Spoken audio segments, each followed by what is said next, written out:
We're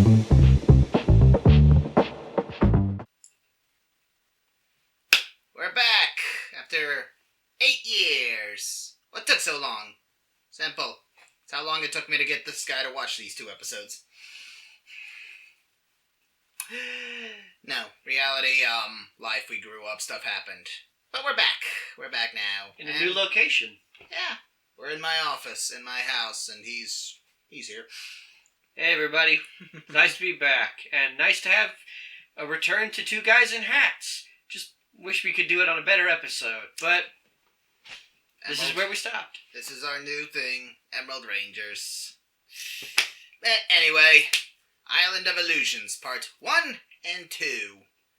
Not a lot of stock footage, but plenty of filler, and some flashbacks. Basically, a clip show. The overarching message is supposed to be self-confidence. Opens up with Zach practicing for a dance contest and being so nervous he'll blow it. Despite the fact that he actually shows no actual indication of actual nerves or any mistake or error that can actually be seen on screen. It's kind of that weird situation where someone's so good at something that trying to pretend you're bad at it doesn't come off as legitimate. Yeah. Also, didn't really have any on-screen competition besides Bulk, who... was always going to be a joke anyway, so... Maybe if they brought in some rival character, I don't know. I think that would have ultimately ended up working a little bit better. And I think, honestly, the biggest issue with this episode, the concept is fine. Like, the idea of overcoming one's fears, utilizing clip shows, would have been fine if they had gotten to the island faster, and they had actually gone on like an adventure and slowly introduced these things, as opposed to one clip show after another, and then constantly having to contact the major weak point of the episode, Quagmire. Like, you Giggity. need confidence. Giggity. Oh yeah, we obviously know that, and it's like having to constantly bring Quagmire back over and over and over again. Just let him remain as a part of the main cast for the episode, instead of popping in and out. Well, and then his rhyming convention, of course. Well, some context. That monster this time, it's like Slither, something was his name? Mutitis? Yeah, Mutitis. And Lokar. Yeah, Lokar. Stock footage, this is actually a continuation off the Frankenstein episode. If you remember, that whole thing kind of just stopped abruptly. No, that's even continuation off the Super Putties. It was in Sentai, the Super Putties were made from the same stuff that made Frankenstein, and after they punched a hole in Frankenstein, it was supposed to come back as Zombie, which is that first monster we see, and then Lokar, which is Satan, makes it even stronger, and then they get wiped out with that poison foam and have to go on a quest to find the ultimate Daijujing or Ultrazord to, well, basically get out of that situation. Which, ultimately, I think it's because this is the continuation of stock footage from that episode. That episode felt like it was kind of all over the place and then just abruptly ended. This episode feels like everything just kind of abruptly started. Yeah. So it feels really... Well, it feels at a weird breakneck pace at all times. Like, it cannot just stop and allow us to feel the emotions of what the characters are going through. Yeah, and also... because it's too busy trying to use up as much of the footage as it can. The first episode really plays it off as it's going to be Zach's story of overcoming. It even ends with him starting to fade. Like, what's going on? Then episode 2 comes, it's, They resolve it in about 5 minutes, and then 5 seconds. And I honestly think this episode would have been better if it had just been Zach's episode. Like, everyone gets on the Island of Illusion, they disappear, and we follow Zach as he's now alone trying to get the rest of them and their power coins. Have him team up with Quagmire, and they go through these things, and Quagmire's trying to get him to, express his confidence. Yeah. That's better. And allow Zach to kind of push them, if they're having their little confidence, attacks, have him be the one helping them to reflect their own confidence. Too much thought, buddy. But here's what we did get. Everyone has to face what's supposed to be their deepest fear. I actually like the concept of Rita trying to attack him psychologically, which he does much better later in the season. Hint, Yeah, hint. especially because in this episode, their greatest fears aren't really... Makes sense. Not really. Like, with Zach, the whole confidence thing, that beats with the whole point of the episode. Yeah, but his greatest fear was a fear of snakes, which is legit, but also came out of nowhere. And has no bearing on his anxiety over his confidence, which is what the episode thematically was trying to do. So they both tried to make the fear, but the whole point of the episode thematically was focusing on confidence and performance anxiety, which are two totally different situations. But then your other fears, you've got Tommy, who his fear was being alone and overwhelmed, but mostly by the attacks of the putties. Kimberly, which had this weird Vulcan skull. Yeah, her biggest fear was seeing a nice, smart Vulcan skull. They're dressed as angels helping a turtle. And she's like, if Rita can make them act like this, she can do anything. It's stupid, but you gotta admire the performance. I guess. First time we actually recorded this guy was cracking up when he saw the angel Vulcan skull.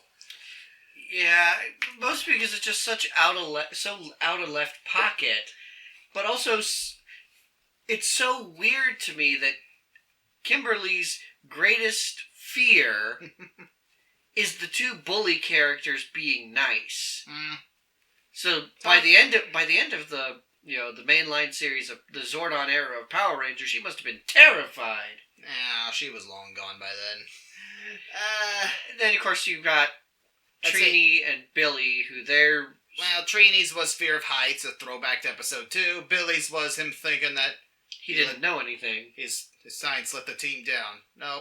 And then Jason's, which makes sense. Jason's actually was, I think, the most legitimate reaction. And I think if we had had more time with all of the characters to actually explore their fears... Yeah, his fear was basically failing the team. He sees everyone disappears, Goldar shows up saying, a real leader would have found a way out by now. Which, yeah, okay.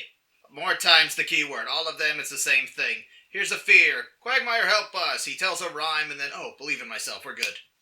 Where I think this episode, this two-parter, could have been a lot better if they'd gotten to the island sooner.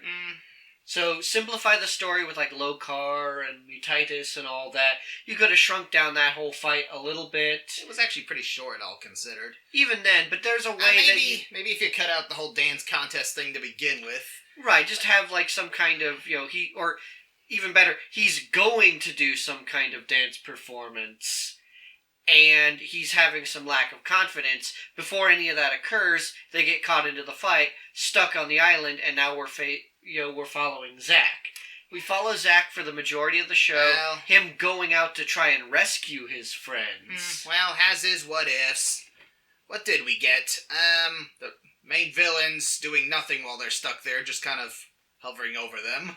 They just left the city alone, waited for them to come back. Yeah, that's the other big thing I have. It's like, you have captured the Power Rangers. Pretty much, yeah. Yeah, they haven't been destroyed or defeated, but you've got Rita just sitting there going, yay, I've defeated them, and now I'm going to mentally screw with them for the next 20 minutes.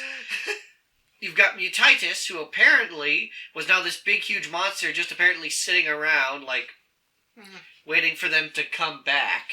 And Lokar's literally just a skull and a head in the sky, not really doing anything. He breathed breath. While Goldar sits there roasting the Power Rangers. It's like, you have them on a silver platter outside of town. You have Alpha, who his whole storyline accomplishes precisely diddly. Yeah, okay, the whole bit with him is he's trying to find a way to communicate with them and screws up. And do you notice, we didn't even get a resolution to that. Nope, he does nothing. After they conquer their fear, their communicators and powers just magically come back. Right, there was no reason to have Alpha there, except Alpha always shows up in an episode, so they have to be there. It's like, it feels like this episode is a little paint by numbers. It's, allowing themselves to be a little bit off formula for this two-parter, I think would have actually helped Island of Illusion a lot. Well, I think they were actually beholden a bit too much by by the formula. for being a two-parter, it still felt rushed. But it did have one high point. It was the very first time we saw Ultra Zord. Not the world's greatest introduction, but still. As a little one, that was a big deal. Titanus comes back. Zordon did say he would be a powerful ally in the future. And we see this very first, in both series history, 7-mech combination. Yeah, no Super Sentai before Zyurangers had a 7-mech combo. This was the first 6th Ranger, technically.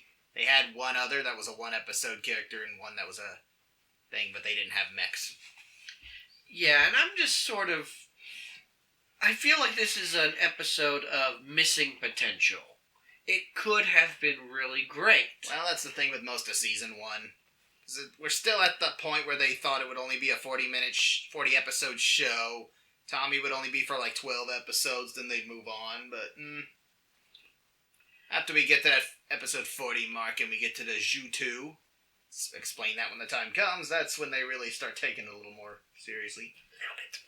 Yeah, and it's like, I think we're kind of in that point of, with a lot of shows, like, if you're any fan of Star Trek, you guys will generally know that Season 1 of a Star Trek season generally tends to not be great, mostly because of the growing pains and the trying to figure out the relationships and the shtick.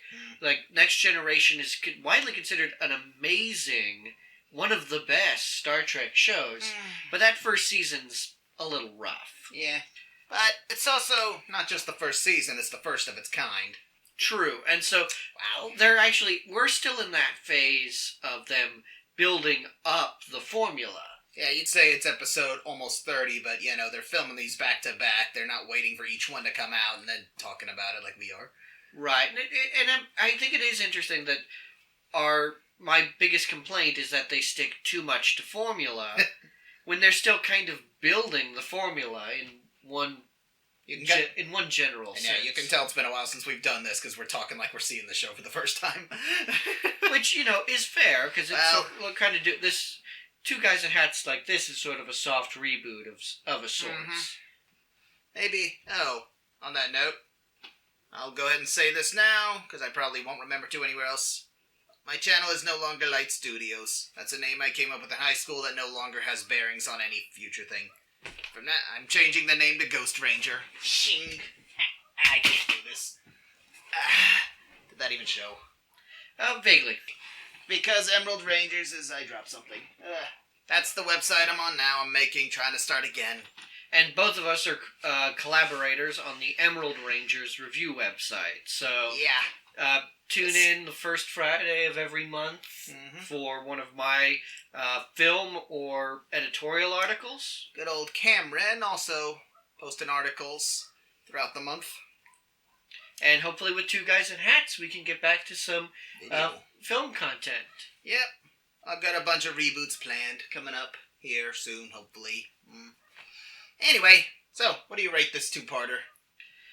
What did we use as like our scale? Was it like on a 5 or by a 10 scale? A 5. Honestly, I would probably put this at like a 2 out of 5. It's not offensive. It's not terrible. It has potential, but it's unfulfilled. It feels like it's just a bit too scattered away. With a little bit of editing, a little bit of change of pace, this could have been a pretty good episode. It's a two-parter. You keep saying episode singular. Well, yeah, but it doesn't... Honestly, it doesn't feel like a two-parter. It doesn't... Like, that... I think that's the biggest sin of the episode in its current form. Of the two-parter in its current form. Is that it doesn't need to be a two-parter with the amount of plot they actually have, of usable plot. Right. It doesn't feel like it deserves to be a two-parter. I'll go ahead and give it a 3. 1 extra point just for letting us see the Ultra Zord. Good old Titanus. Sticks around to season 3. One of the few things that does. Well, he doesn't appear in season 2. Well, I mean, so that's Island of Illusion. Yep. What is the next episode? I don't know. Let's see. Episode 30, The Rock Star. Oh. fancy? I don't know. I don't remember. I think... we'll find out next time. Emerald! Ranger!